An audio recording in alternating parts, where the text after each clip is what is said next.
तो जैसा कि लास्ट एपिसोड में हमने देखा था कि ज़ीशुआन सोर्ड के बैकलैश की वजह से एल्डर डाओ जुआन काफी ज्यादा बदल चुके और अगर वो खुद को संभाल नहीं पाए तो किंगमेंग सेक्ट पर मुसीबतों का पहाड़ टूट सकता था। वहीं दूसरी तरफ ज़्याओफान भी ब्लड डिवोरिंग ऑर्ब के बैकलैश की वजह से मौत के कगार पर है। तो टियानिये टेम्पल के मॉन्क्स उसकी इवल ऑरा को सप्रेस करने की कोशिश करने लगे। यहाँ पर ज़्याओफान की ऑरा लॉर्ड बुद्धा की प्योर एनर्जी का मुकाबला कर रही थी, मगर ज़्याओफान ने उस इवल एनर्जी के सामने घुटने टेकने के लिए मना कर दिया।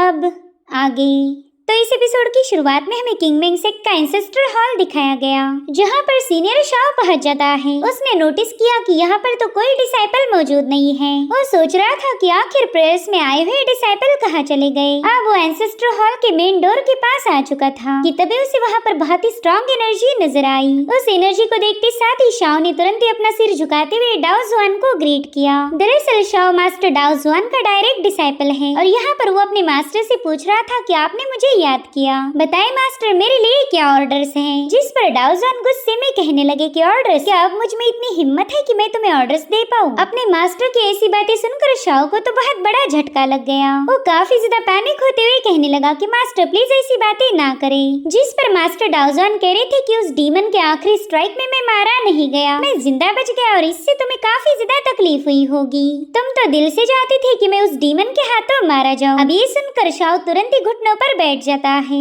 वो अपने हाथ जोड़ते हुए काफी ज्यादा परेशान होकर अपने मास्टर से पूछने लगा कि आप ऐसी बातें क्यों बोल रहे हो, प्लीज ऐसा मत बोलिए, मुझे काफी ज्यादा तकलीफ हो रही।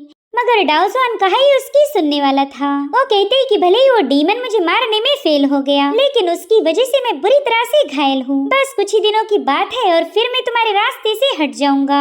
आज न कल किंगमेंग सेक्ट के लीडर की पोजीशन तुम्हें मिल जाएगी, इसलिए अब तुम्हें मास्टर डिसाइपल का रिश्ता निभाने की कोई जरूरत नहीं। जो सुनते साथ ही शाओ को तो बहुत बड़ा झटका लग गया। वो कह रहा था मास्टर मैंने आपके बारे में कभी ऐसी चीजें सोची भी नहीं। आपने तो किंगमेंग सेक्ट के लिए अपना सब कुछ दांव पर लगा दिया। आपकी बॉडी, आपका दिल, यहाँ तक कि आपकी सोल भी। हम सभी डिसाइपल्स आपको काफी ज्यादा पसंद करते हैं। जिस पर डाओ जुआन कह रहे थे कि जब ये ग्रेट बैटल हुई तुमने भी काफी अच्छे से परफॉर्म किया, मेरे जैसे ही तुमने भी अपना सब कुछ दांव पर लगा दिया था। इनफैक्ट सभी ने तुम्हारी बहादुरी को नोटिस किया है। वो लोग तुम्हारी तारीफें कर रहे थे। इतना ही नहीं, उन्होंने तो तुम्हारे अंदर ही अपना नया सेक्ट लीडर भी ढूंढ लिया। तो जिस दिन मैं मारा जाऊंगा उस दिन लीडर की पोजीशन तुम्हारी हो जाएगी। तो जाहिर सी बात है कि तुम अपने मास्टर की पहले जैसे रिस्पेक्ट नहीं करोगे। ये सब सुनकर तो बेचारा शाओ बुरी तरह से कांप रहा था। उसने कभी ऐसी बातें सोची भी नहीं थी। वो कह रहा था मास्टर आप तो मेरे लिए हेवन से भी ज्यादा बढ़कर हो। भला आपके बारे में मैं ऐसे इवल थॉट्स पनपने क्यों दूंगा।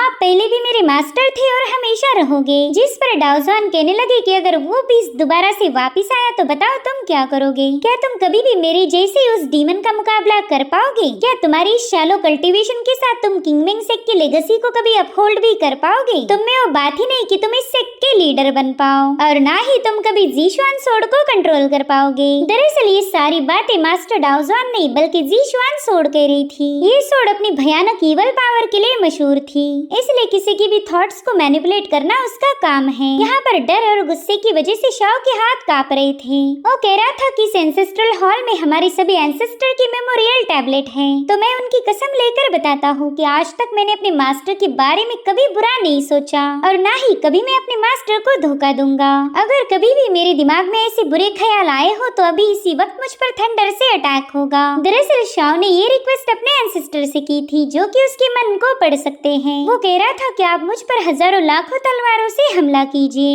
अगर मैंने अपने मास्टर को धोखा देने का कभी सोचा भी होगा तो मुझे जीने का कोई हक नहीं और ना ही मैं उनका डिसाइपल बनने के लायक हूँ। मगर शाओ ने कभी ऐसा सोचा ही नहीं था, इसलिए एंसेस्ट्रल हॉल की कैंडल्स अचानक से ही लिट हो गई। ज़ीशुआन सोर्ड ने उस पर जो तूफान उठाया था वो अचानक से शांत हो गया। साथ ही वो देखता है कि मास्टर डाओ जुआन काफी तेजी के साथ उसकी तरफ आगे बढ़ रहे हैं और फिर मास्टर डाओ जुआन ने अपना हाथ उसकी तरफ आगे बढ़ाया, उसे मारने के लिए नहीं बल्कि उसे सहारा देने के लिए। वो उससे कहते हैं मेरे बच्चे मैं तुम पर चिल्लाना नहीं चाहता था, पता नहीं मुझे अचानक से क्या हो गया, इसलिए मैं चाहता हूँ कि तुम थोड़ा सा केयरफुल रहो। साथ ही साथ तुम्हें अपनी कल्टीवेशन पर भी ध्यान देना होगा। आगे चलकर तुम्हें किंगमेंग के सेक्ट लीडर की ग्रेट रिस्पॉन्सिबिलिटी को संभालना है। खैर मैंने जो कुछ भी कहा उसे भूल जाओ, मैं अपने दिल से बात नहीं कर रहा था। बस याद रखो तुम्हें कल्टीवेशन की ऊंचाइयों को छूना है ताकि तुम किंगमेंग सेक्ट की लेगेसी को अपहोल्ड कर सको। खैर अब तुम यहाँ से जा सकते हो, कुछ देर के लिए मुझे अकेला छोड़ दो, मैं किसी चीज के बारे में सोच रहा हूँ।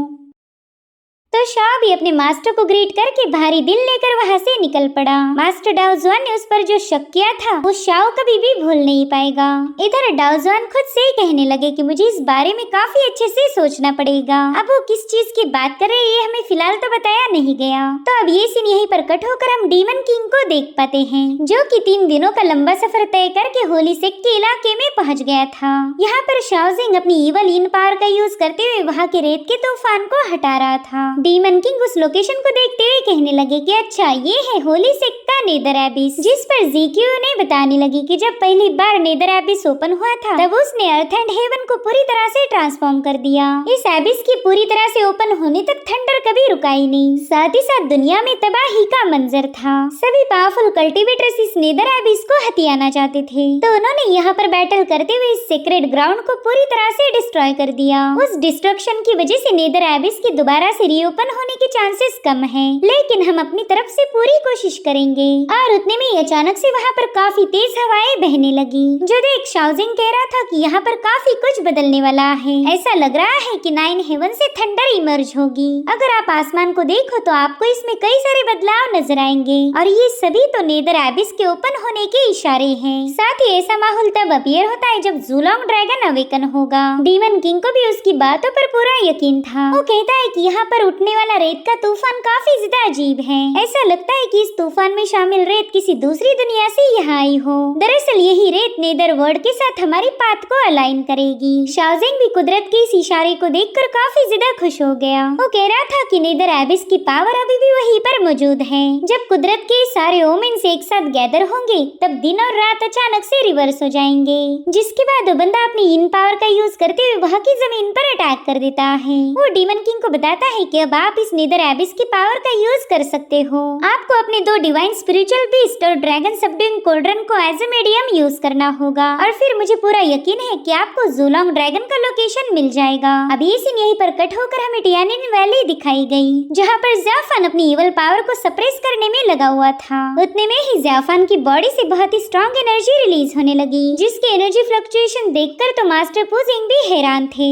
अब यहाँ पर हमें ज़ाफान का बुद्धिज्म का फॉर्म दिखाया जाता है, जो कि कई सारे गोल्डन रूइंस में लिपटा हुआ था, जो कि ज़ाफान को बता रहा था कि तुम अपनी स्ट्रॉन्ग विल पावर का यूज करते हुए किसी भी डिल्यूजन को ब्रेक कर सकते हो। जब तुम इस संसार की सभी जंजीरों को तोड़ोगे तभी तुम्हें असली आजादी मिलेगी। तुम हेवन, अर्थ एंड सभी लिविंग बीइंग्स को देख पाओगे। यहाँ पर ज़ाफान के बुद्धिज्म के फॉर्म ने बुद्धा का एक धर्मा फॉर्म भी क्रिएट कर लिया था, जिसके बाद हमें ज़ाफान के टाओइज्म वाला फॉर्म दिखाया जाता है, जो कि बुद्धा फॉर्म से कह रहा था कि शांति के रास्ते पर कुछ नहीं रखा, परम सत्य की राह पर चलने के लिए तुम्हें अपनी तलवार का यूज करना ही पड़ेगा। अब यहाँ पर ज़ाफान के टाओइज्म वाले फॉर्म ने अपनी कई सारी सोर्ड्स का यूज करते हुए उस बुद्धा फॉर्म पर अटैक कर दिया। वेल, ये दोनों कल्टीवेशन टेक्निक एक दूसरे के खिलाफ है, तो इन दोनों के दरमियान जंग होना जायज था। अब बुद्धिज्म के फॉर्म पर अटैक करने की वजह से ज़ाफान का वो फॉर्म टाओइज्म के साथ भिड़ गया। उसने अपनी डिवाइन पंच का यूज करते हुए टाओइज्म की तलवार पर अटैक कर दिया था, जो देखते साथ ही उस फॉर्म ने भी अपनी मल्टीपल सोर्ड को समन करते हुए ज़ाफान के बुद्धिज्म वाले फॉर्म पर अटैक कर दिया। यहाँ पर ज़ाफान एक गोल्डन बेल के सहारे खुद को बचा रहा था। अभी दोनों फॉर्म एक दूसरे पर एक बार फिर से हमला करने के लिए आगे बढ़ चुके थे, लेकिन तभी वहाँ पर ज़ाफान का तीसरा फॉर्म पहुंच गया।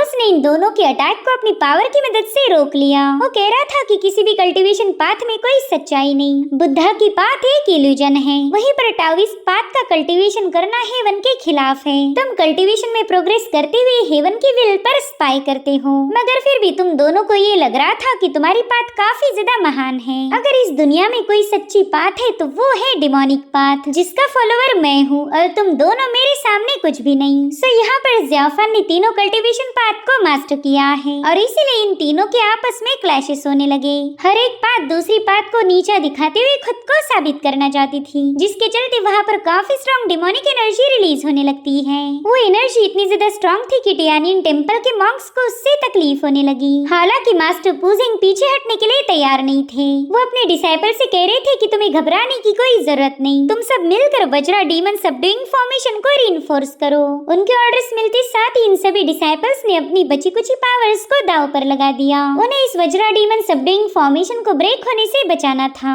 तो उन सभी लोगों ने अपनी स्पिरिचुअल पावर का यूज करते हुए गोल्डन जंजीरें समन कर ली, जो कि उस फॉर्मेशन को कोलैप्स होने से बचा रही थी। वहीं पर फॉर्मेशन के अंदर ज़ियाफन इन तीनों कल्टीवेशन पावर की वजह से बुरी तरह से घायल था।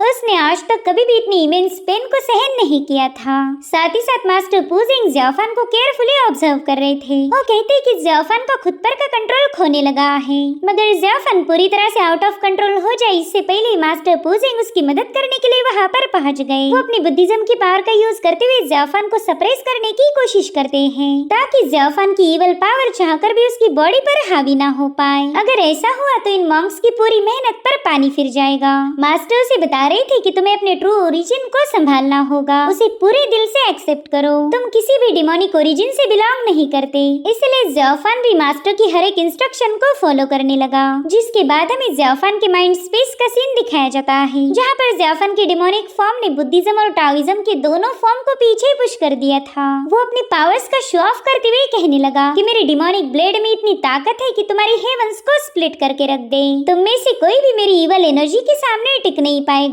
तुम दोनों की कल्टीवेशन पाथ बस एक छलावा है, सच्चाई तो मैं हूँ। यहाँ पर ज़ियाफन को उसकी डिमोनिक फॉर्म की बढ़ती हुई ताकत की वजह से काफी ज्यादा तकलीफ होने लगी, मगर फिर भी ज़ियाफन इन तीनों कल्टीवेशन पाथ को आपस में मर्ज करने की कोशिश करता है, जिसके चलते उसकी बॉडी से तीनों कल्टीवेशन पाथ के लांसेस बाहर निकलने लगे। और ज़ियाफन को तो तकलीफ दे रहे थे, मगर उन्होंने मास्टर पूजिंग को भी नहीं छोड़ा। मास्टर पूजिंग पर भी तीनों कल्टीवेशन पाथ के ढेर सारे अटैक हो गए और फिर एक जोरदार ब्लास्ट के साथ मास्टर को काफी पीछे पुश किया जाता है। वो हैरान होकर बता रहे थे कि बुद्धिज्म, टाओइज्म और डिमोनिज्म ये तीनों टेक्निक आपस में काफी ज्यादा फाइट कर रही है। हमारी मॉर्टल बॉडी तो इनके सामने जरा देर भी टिक नहीं पाएगी। और फिर वहाँ मौजूद तीनों कल्टीवेशन की पावर ने मास्टर पूजिंग को पीछे हटने पर मजबूर कर दिया। वो तीनों वे बिल्कुल नहीं चाहते थे कि कोई भी ज़ियाफन और उनके दरमियान इंटरफेयर करे। उतने में ही जेड वॉल से काफी स्ट्रॉन्ग एनर्जी रिलीज होने लगती है। अब हम देख पाते हैं कि जेड वॉल में काफी सारी दरारें पड़ गई, जिसमें से बहुत ही स्ट्रॉन्ग गोल्डन एनर्जी रिलीज होकर उस दीवार से कुछ स्पेल बाहर निकलने लगे।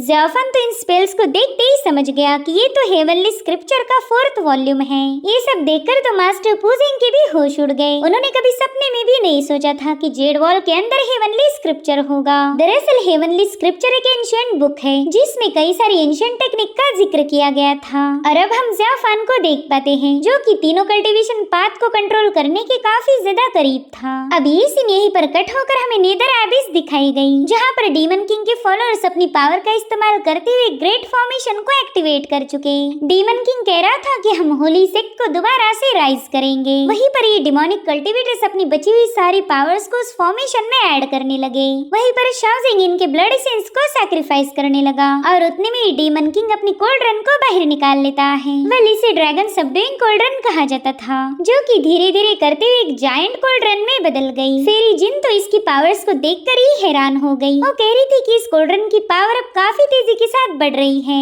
वहीं पर एल्डर कॉन्गसंग उस कोल्ड्रन पर लिखे हुए नाम पढ़ने लगा। वेल, इस पर 2 स्पिरिचुअल बीस्ट के नाम लिखे हुए हैं। एक है कोई ऑक्स बीस्ट और दूसरा है फिनिक्स बर्ड। फेरी जिन को महसूस हो रहा था कि सिर्फ इस कोल्ड्रन के पास रुकने से ही उसकी स्पिरिट कांपने लगी है, और अभी तक तो इस कोल्ड्रन ने अपनी फुल पावर को अचीव भी नहीं किया। जब एक कोल्ड्रन अपने शक्तियों के अल्टीमेट लेवल पर पहुंच जाएंगी, तब इसे रोकना मुश्किल होगा। वहीं पर शाओजिंग कुछ इवल स्पेल्स का यूज करते हुए स्पिरिचुअल बीस्ट को वहां पर समन करने लगा। वेल, अब इन दोनों स्पिरिचुअल बीस्ट और इस कोल्ड्रन की पावर का यूज करते हुए ये लोग ज़ुलॉन्ग ड्रैगन को ढूंढना चाहते थे। अब ये सीन यहीं पर कट होकर हम दोबारा से ज़ियाफन को देख पाते हैं। जेड वॉल से रिलीज होने वाला हेवनली स्क्रिप्चर सीधे ज़ियाफन की तरफ आगे बढ़ रहा था। साथ ही ज़ियाफन कहने लगा कि बुद्धा चाहते हैं मैं सभी चीजों का त्याग करूं। टाओइज्म चाहता है कि मैं हेवन की मर्जी के खिलाफ ना जाऊं। मैंने हेवन की विल को फॉलो करना चाहिए। और वहीं पर डिमोनिक पाथ चाहती है कि मैं अपनी मन मर्जी चलाऊं। मुझे किसी से डरने की कोई जरूरत नहीं, ना हेवन से और ना अर्थ से।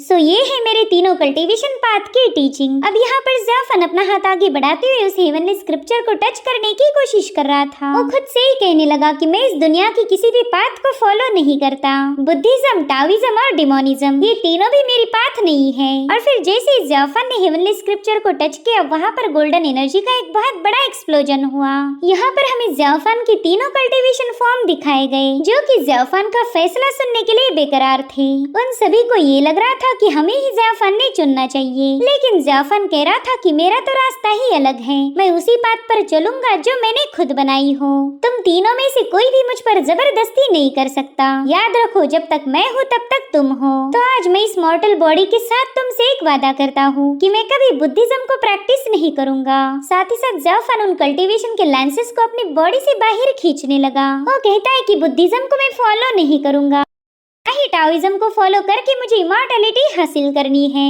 और डिमोनिक पाथ का तो सवाल ही नहीं उठता, उस पाथ पर तो मैं अपना पाँव भी नहीं रखने वाला। उसके ऐसा कहते साथ ही वहाँ पर एक जोरदार ब्लास्ट हो गया। यहाँ पर ज़ियाफान ने बड़े ही गुस्से में आकर जमीन पर एक जोरदार पंच हिट कर दिया था। वो कह रहा था कि मैं अपनी पाथ खुद चुनता हूँ, तुम में से कोई भी आज के बाद मुझे मैनिपुलेट नहीं कर पाएगा। ज़ियाफान ने ऐसा कहते साथ ही हेवनली स्क्रिप्चर उसकी बॉडी में समाने लगा। साथ ही तीनों कल्टीवेशन पाथ आपस में मर्ज होने लगी। अब अगर ज़ियाफान ही नहीं रहा तो ये कल्टीवेशन पाथ भला किस पर ही अपना हुक्म चला सकती। और अब एक बार फिर से सीन शिफ्ट होकर हम डीमन किंग को देख पाते हैं, जो कि अपने रिचुअल को पूरा करने के बाद आउटकम का इंतजार कर रहा था। उसे लगता है कि उसे जल्द ही ज़ुलोंग ड्रैगन का लोकेशन मिलने वाला है, साथ ही साथ होली टेम्पल को भी ओपन कर पाएगा। मगर अचानक से उन्होंने सेटअप किया हुआ फॉर्मेशन ब्रेक होना शुरू हो गया। उनके स्पिरिचुअल बीस्ट पर भी अटैक हो रहे थे। अब ये नजारा देखकर सभी डिमोनिक कल्टीवेटर काफी ज्यादा पैनिक हो गए। साथ ही साथ आसमान में उन्हें एक सील अपीयर होता हुआ नजर आने लगा। दरअसल ये एंसेस्टर ने लगाया हुआ एक किस्म का रेस्ट्रिक्शन है, और ये रेस्ट्रिक्शन इतना ज्यादा स्ट्रॉन्ग था कि डीमन किंग भी इसे देखकर हैरान हो गया। वो कह रहे थे कि जिसने भी ये रेस्ट्रिक्शन सेटअप किया वो कल्टीवेशन के प्रोफाउंड लेवल पर जा चुका होगा, और उतने में उस रेस्ट्रिक्शन से रिलीज होने वाली एनर्जी ने इनकी स्पिरिचुअल बीस्ट पर अटैक कर दिया। साथ ही साथ वो मिस्टीरियस पावर इन्हें भी तबाह करना चाहती थी, लेकिन डीमन किंग ने अपने डिफेंसिव पावर का यूज करते हुए उसे रोक लिया। वो कह रहा था कि चाहे ये सील किसी भी महान कल्टीवेटर ने ही सेटअप क्यों न किया हो, वो कभी मुझे रोक नहीं पाएगा। और अब जैसे उन्होंने उस एनर्जी को ब्लॉक किया, वहाँ मौजूद फॉर्मेशन दोबारा से जुड़ने लगा। डीमन किंग को नेदर एबिस की पावर का दोबारा से एक्सेस मिल चुका था। वहीं पर शाओजेंग ने भी अपनी इन ईवल पावर का यूज करते हुए इस फॉर्मेशन को और ज्यादा स्ट्रॉन्ग बना दिया। उसे पूरा यकीन था कि वो जरूर से ज़ुलोंग ड्रैगन को ढूंढ लेगा। अब ये सीन यहीं पर कट होकर हम ज़ियाफान को देख पाते हैं, जिसने तीनों कल्टीवेशन पाथ को पूरी तरह से शांत कर दिया था। ज़ियाफान की स्ट्रॉन्ग विल पावर के सामने उन कल्टीवेशंस की एक न चली, और ये देखकर मास्टर पुजिंग काफी ज्यादा खुश थे। वहीं पर ब्रदर फाशियांग और फाशान भी थोड़े से रिलैक्स हो गए। उन्हें पता था कि ज़ियाफान अब खतरे से बाहर है। धीरे धीरे करके सभी मॉन्क्स ने अपने होश संभाले। वहीं दूसरी तरफ शाओजिंग अपनी इन एनर्जी का यूज करते हुए वहाँ पर एक जोरदार एक्सप्लोजन कर चुका था, जिसके चलते वहाँ लगा हुआ हजारों सालों पुराना रेस्ट्रिक्शन अपने आप ब्रेक हो गया। यहाँ पर इन लोगों को ज़ुलोंग एंशिएंट ड्रैगन की झलक नजर आ रही थी, जिसे देखते साथ ही डीमन किंग के चेहरे पर स्माइल आ गई। और ड्रैगन अपनी शानदार अंदाज में इन सभी के सामने पहुंच चुका था। वहीं दूसरी तरफ एल्डर्स और मौसम में होने वाले बदलाव की वजह से काफी ज्यादा परेशान थे, और दोबारा से अपनी डिविनेशन का यूज करते हुए इसके पीछे की वजह जानना चाहते हैं। और फिर उन्हें पता चला कि मौसम के ऐसे बदलने के पीछे हेवनली ट्रिब्यूलेशन जिम्मेदार है। कोई तो है जिसने हेवन को चैलेंज किया। वहीं दूसरी तरफ टियानिन टेम्पल के मॉन्क्स इस थंडर को देखकर काफी ज्यादा पैनिक हो गए। उन्हें समझ नहीं आता कि अभी तक तो सब कुछ रिजॉल्व हो गया था, फिर इस थंडर ट्रिब्यूलेशन के अपीयर होने की क्या वजह। और फिर मास्टर पुजिंग को एक बहुत बड़ा झटका लग गया। उन्होंने देखा कि ज़ियाफान कल्टीवेशन में बिजी है, और उसी ने हेवन एंड अर्थ के क्रिएशन को सीज करके उन्हें बहुत बड़ा चैलेंज किया। और ज़ियाफान की इसी हरकत की वजह से heavenly punishment thunder tribulation trigger हुआ था। यहाँ पर हम देख पाते हैं कि 9 हेवंस अपनी थंडर पनिशमेंट से ज़ियाफान पर अटैक कर रहे हैं। ज़ियाफान ने अपने आसपास जो शील्ड बनाई थी वो अपने आप ब्रेक हो गई, क्योंकि उस शील्ड में भी इतनी ताकत नहीं थी कि 9 हेवंस के कहर को झेल पाए। और फिर वहाँ पर एक जोरदार एक्सप्लोजन होकर काफी स्ट्रॉन्ग स्पिरिचुअल एनर्जी पूरी वैली में फैलने लगी। इसका सीधा मतलब ये है कि ज़ियाफान की मुश्किलें अभी भी खत्म होने का नाम नहीं ले रही थी। उसने अर्थ एंड हेवन के खिलाफ जाकर अपना एक रास्ता चुना था, तो इसी वजह से हेवन उसे पनिश कर रहा था। और इसी के साथ एपिसोड यहीं पर एंड हो जाता है। Thank you so much for watching. Bye bye, take care.